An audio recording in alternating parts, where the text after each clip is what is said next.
Hello बच्चों, तो कैसे हो आप सब लोग। आशा करता हूँ बढ़िया होंगे एंड वेलकम टू माय प्यारा सा चैनल जिसका नाम है नीट फ्लिक्स एकेडमी। तो दोस्त, आज से जेनेटिक्स शुरू हो गई है। जी हाँ, जिस पल का इंतजार आपको भी था और मुझे भी था वो शुरू हो गया है। आज जो हम करेंगे जेनेटिक्स का पहला चैप्टर, उस जेनेटिक्स के पहले चैप्टर का नाम है, बहुत बड़ा नाम है रे, लिखते लिखते मैं ही थक जाऊंगा। तो सोचिए, जब नाम इतना बड़ा है तो इसमें पढ़ना कितना होगा। Principle of inheritance and variation. Principle of inheritance and variation. भाई इतना बड़ा चैप्टर का नाम, इतना बड़ा चैप्टर का नाम, तो कितना ज़्यादा पढ़ना होगा भाई। बहुत मज़ा आएगा लिटरली पढ़ने में। इस चैप्टर को आप लोग फील लेके पढ़ेंगे, मेरी गारंटी है। ठीक है, इस चैप्टर का नाम सुनो, प्रिंसिपल। प्रिंसिपल मतलब, सर मेरे तो स्कूल में प्रिंसिपल है, बाकी प्रिंसिपल को मैं जानता नहीं। भाई प्रिंसिपल का मतलब सिद्धांत, बेसिक्स, एक तरीके से रूल। ठीक है, तो प्रिंसिपल यानी सिद्धांत क्या है इनहेरिटेंस और वेरिएशन का। सर ये तो मैं बताऊंगा ही क्या है, लेकिन उससे पहले मेरे दिमाग में एक बात आ रही है, आपके भी दिमाग में आती होगी। भाई हाथी का बच्चा हाथी क्यों, कुत्ता क्यों नहीं? सोचिए, हाथी का बच्चा हाथी ही क्यों, कुत्ता क्यों नहीं? कुत्ते का बच्चा कुत्ता ही क्यों, हाथी क्यों नहीं? सर कुत्ते में से हाथी थोड़ी आएगा। चलो ठीक है मान लेते हैं हाथी का साइज बड़ा, तुम बोल सकते हो ऐसा, है ना। चलो अलग चेंज कर देते हैं यार, कुत्ते का बच्चा कुत्ता क्यों, चूहा या बिल्ली क्यों नहीं? सोचो, है ना। तो ये चीज सोचने वाली बात है कि नहीं है।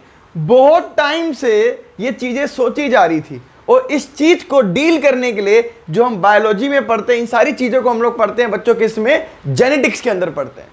क्या पढ़ते, किस में पढ़ते हैं? जेनेटिक्स के अंदर पढ़ते हैं। सुनना यार, बहुत छोटी छोटी बातें बता रहा हूं, आप लोगों को समझ में आएगी। बहुत नॉर्मल सी बातें हैं बच्चों, सुनना जरा। पेन रख दिया मैंने, बस सुनते चलो। अच्छा एक बात बताओ आपको, मैं अपने माँ बाप से आया हूं, मैं अपने क्या आया हूं, माँ बाप से आया हूं। तो मेरे अंदर उनके कुछ कैरेक्टर्स आए हैं। जैसे मुझे कहते हैं कि बेटा तेरा चेहरा बिल्कुल तेरे पापा पे गया है। मुझे ऐसा बोला जाता है कि मैं हूबहू पापा की कॉपी हूं, ऐसा मेरे को बोला जाता है। मेरे को लगता नहीं है कि ऐसा है। हूबहू वर्ड बहुत बड़ा वर्ड है।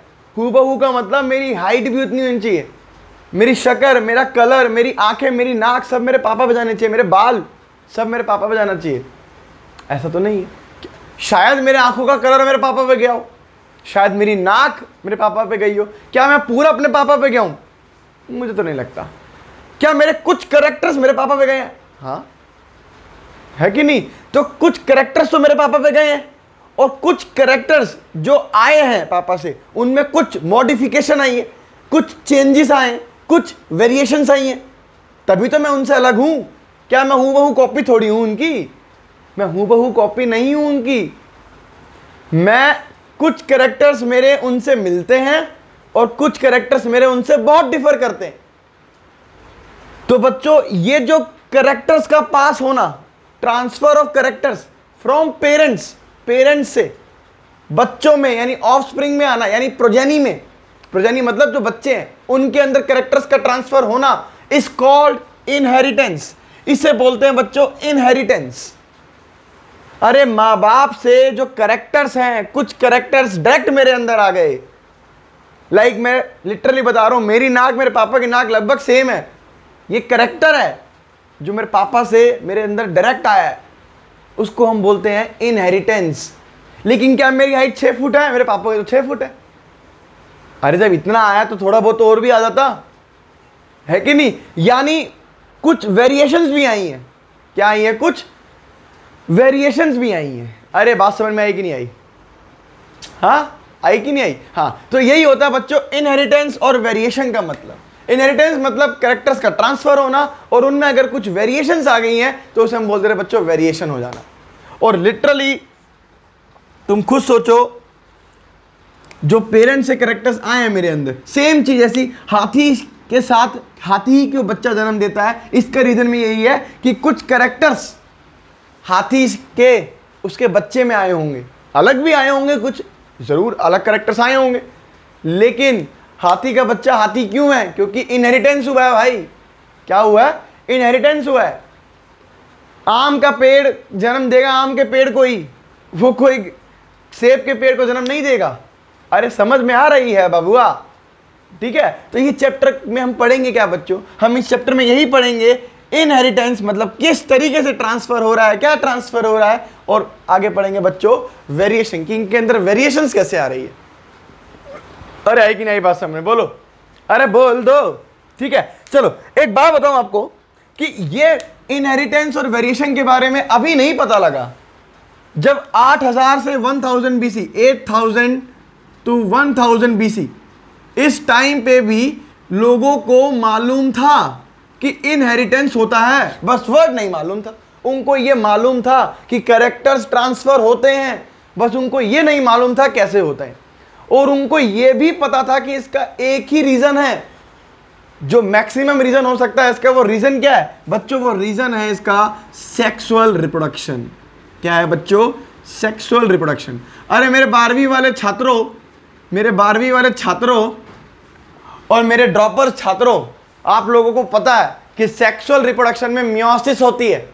सेक्सुअल रिप्रोडक्शन में क्या होती है बच्चों, मियोसिस होती है। और मियोसिस के मियोसिस 1 में, प्रोफेज 1 में आपने पढ़ा होगा रिकॉम्बिनेशन होता है, वेरिएशन। अरे है कि नहीं, ये मैं उनको बोल रहा हूं जो 11वीं पास करके 12वीं में आए हैं और दोनों पास करके ड्रॉप लेके बैठे हैं, उनसे पूछ रहा हूं मैं। 11वीं वालों डरो मत, आप बस ये समझ लो, आप तो पढ़ ही नहीं रहे होगे यार ये टॉपिक। चलो इधर सुनो, ऐसा नहीं है कि ये टॉपिक, ये इनहेरिटेंस, ये वेरिएशन के बारे में हमें अब पता लगा है।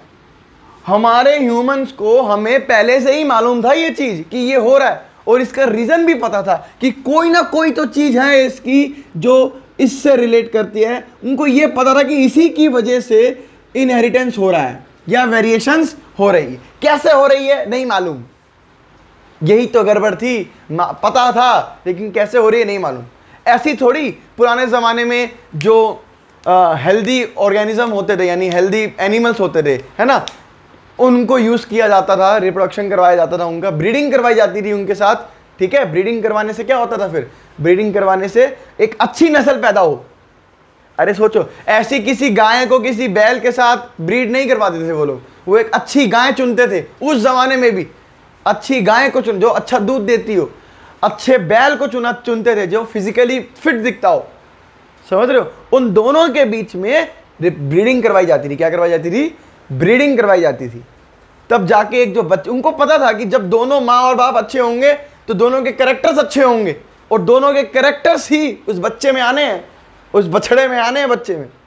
अरे है कि नहीं, और उसी वजह से एक अच्छा बनेगा। तो आर्टिफिशियली सिलेक्शन करते थे उस टाइम पे भी।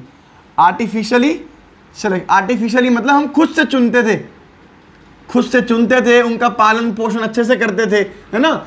उसे बोलते डोमेस्टिकेशन। क्या बोलते बच्चों, डोमेस्टिकेशन। तो आर्टिफिशियल सिलेक्शन करते थे हम लोग एनिमल्स का, उनको अच्छे से पाल पोसते थे, ठीक है। पाल पोस के उनको बड़ा करते थे, क्योंकि हमें पता था कि ये आगे जाके जो प्रजनी बनाएंगे बहुत तगड़ी प्रजनी बनाएंगे, बहुत तगड़ा ऑफस्प्रिंग देंगे जो अच्छा दूध देगी, या अगर लड़का पैदा होगा तो काफ़ी अच्छा फिजिकली फिट होगा, मसल्स होंगी, ठीक है, सीमन काउंट अच्छा होगा, स्पर्म काउंट अच्छा होगा, कैरेक्टर्स अच्छे होंगे, जीन्स अच्छी होंगी। ये सब मालूम था उनको। इसका बेस्ट एग्जाम्पल है बच्चों इंडिया के अंदर उस टाइम पे भी साहिवाल काउज, एक बहुत बढ़िया ब्रीड थी। ये पंजाब के अंदर बनाई गई थी। कहाँ बनाई गई थी बच्चों, पंजाब के अंदर साहिवाल काउज, पंजाब के अंदर साहिवाल काउज बनाया गया था उस टाइम पे भी। आज भी ये प्रोसेस चल रहा है। अच्छे कैरेक्टर्स को ढूंढा जा रहा है और उनको ब्रीड करवाया जा रहा है। अरे नहीं आई मेरी बात समझ में, अरे बोल दो, ठीक है। तो ये सारी बातें बच्चों, जितनी भी हम चीजें समझेंगे, पढ़ेंगे, वो सारा का सारा हम लोग कहाँ पढ़ेंगे, सारा का सारा हम लोग इसी चैप्टर में पढ़ेंगे। क्या पढ़ेंगे, इसी चैप्टर में पढ़ेंगे। क्या आपको मेरी बात सब तक समझ में आई भाई? ये बहुत इंपॉर्टेंट एग्जांपल आपका साहिवाल काउज इन पंजाब कैसे बनाई गई थी। आर्टिफिशियली सिलेक्शन किया गया था और डोमेस्टिकेशन किया गया था। डोमेस्टिकेशन मतलब पालन पोषण, एक तरीके से उसको पाला गया था अच्छे तरीके से। उनके बाद उनकी ब्रीडिंग करवाई थी और एक बहुत अच्छी काऊ आई थी जो बहुत ज़्यादा दूध देती थी और दूध की क्वालिटी भी अच्छी होती थी, क्वांटिटी के साथ साथ क्वालिटी भी अच्छी होती थी। वो कौन थी? वो साहिवाल काउस थी पंजाब के अंदर।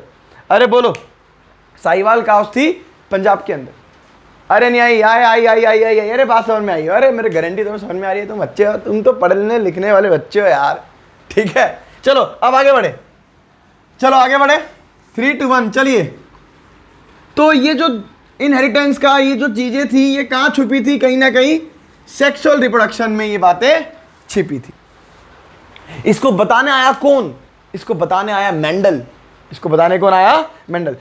जो अगला टॉपिक है बच्चों वो है मेंडल्स लॉ ऑफ इनहेरिटेंस। पूरा हम एनसीईआरटी के हिसाब से चलेंगे, कुछ चीजें एक्स्ट्रा होंगी वो मैं जरूर बताऊंगा, कुछ चीजें एक्स्ट्रा होंगी वो मैं जरूर बताऊंगा। Mendel's law of inheritance. भाई ये जो बताने वाला काम था ना कि ये ऐसा हो रहा है, कैसे हो रहा है ये सबको पता था, कैसे हो रहा है ये नहीं पता था किसी को भी। तो वो कैसे हो रहा है, हाउ का जो डिफाइन करने आया, हाउ को जो बताने आया, वो बताने आया कौन? ये मेंडल भाई साहब बताने आया। इनका पूरा नाम था ग्रेगर मेंडल। इनका पूरा नाम क्या था बच्चों? Gregor Mendel. ये इन्होंने कोशिश करी बताने की कि कैसे इनहेरिटेंस हो रही होगी, और ये बताते बताते कि ये ऐसे हो रहा होगा, ऐसे हो रहा होगा, ये बताते बताते इनके लिए एक पैटर्न सा बन गया कि ऐसा होना ही होना है। सोचो, ये समझाने आए थे, ये कुछ रूल आउट करने आए थे, ये कुछ सोच रहे थे कि ऐसा होता। इन्होंने एक्सपेरिमेंट करे, खूब एक्सपेरिमेंट करे, बहुत बड़ा एक्सपेरिमेंट था इनका। 7 साल इन्होंने काम किया, 7 साल। सोचिए 7 साल काम किया इन्होंने। लेकिन एक बात बताऊं, आज के ज़माने में मरे हुए के इज्जत ज़्यादा है, ठीक है, और मरने से पहले इज्जत नहीं है। लिटरली बता रहा हूँ, इनके काम को इज्जत नहीं मिली थी इनके जिंदा होते होते। इनका काम ये गली गली जाके भटकते रहे कि भाई सुनो मेरी बात, ऐसा होता है। कोई नहीं सुनता था इनकी बात, कुछ तो कारण था कि नहीं सुनते रहे इनकी बात। लेकिन जब ये मर गए, इनके चेले चपाटियों ने जब इनके माइक्रोस्कोप बन गया, जब उन्होंने ढूंढने की कोशिश करी, तो उनको पता लगा भाई ये तो मेंडल पहले ही बोल के चला गया था। मेंडल के टाइम पे माइक्रोस्कोप नहीं था, वो तब भी इतना कुछ बता के चला गया था। जब माइक्रोस्कोप का आविष्कार हुआ, जब उन्होंने क्रोमोसोम का स्ट्रक्चर पढ़ा, क्रोमोसोम के बारे में जाना कि क्रोमोसोम भी कोई एक चीज होती है, मेंडल भाई साहब पहले ही थोड़ी बहुत बातें बता के चले गए थे, और इतनी क्लियर बातें बता के गए थे कि वो सोच रहे थे कि भाई ये तो भगवान था, और हमने इसकी सुनी नहीं। कारण एक और था कि इसकी ना सुनने का एक कारण और था। एक्चुअली ये मैथमेटिक्स था, मतलब इसने बायोलॉजी के अंदर मैथ्स घुसा दी थी। बायोलॉजी के अंदर मैथ्स घुसा दी थी इस बंदे ने। इसकी वजह से इसको क्या बोलते थे, अबे जा बायोलॉजी के अंदर मैथ्स समझाएगा तो कौन समझेगा, कोई समझता ही नहीं था। बायोलॉजी और मैथ्स ऐसे है, anti parallel to each other. सोचो, anti parallel to each other. और इसने बायोलॉजी को समझाने के लिए मैथ्स डाल दी, कह रहा आप मैथमेटिकली समझिए। तो कौन सुनेगा इस भाई साहब की? अरे बात समझ में आ रही कि नहीं आ रही? तो बच्चों इसके बारे में हम लोग पढ़ेंगे अपने नेक्स्ट लेक्चर के अंदर। इसके बारे में हम लोग पढ़ेंगे अपने नेक्स्ट लेक्चर के अंदर पढ़ेंगे। तो वेट ना कीजिए, ये वो नेक्स्ट लेक्चर भी बहुत जल्दी आएगा, टेंशन ना लीजिए, वो नेक्स्ट लेक्चर भी बहुत जल्दी आएगा। आज का लेक्चर इंट्रोडक्शन वाला था, इंट्रोडक्शन आपको समझ में आनी चाहिए। अगला हम यहीं से कंटिन्यू करेंगे, टॉपिक का नाम होगा मेंडल्स लॉ ऑफ इनहेरिटेंस। अरे आई कि नहीं आई बात समझ में? बहुत मजेदार चैप्टर है बच्चों, बहुत मजेदार चैप्टर है। तो अगर आपको पसंद आया हो मेरी वीडियो तो बच्चों लाइक करो, शेयर करो एंड सब्सक्राइब करो। तब तक के लिए ओके, बाय बाय।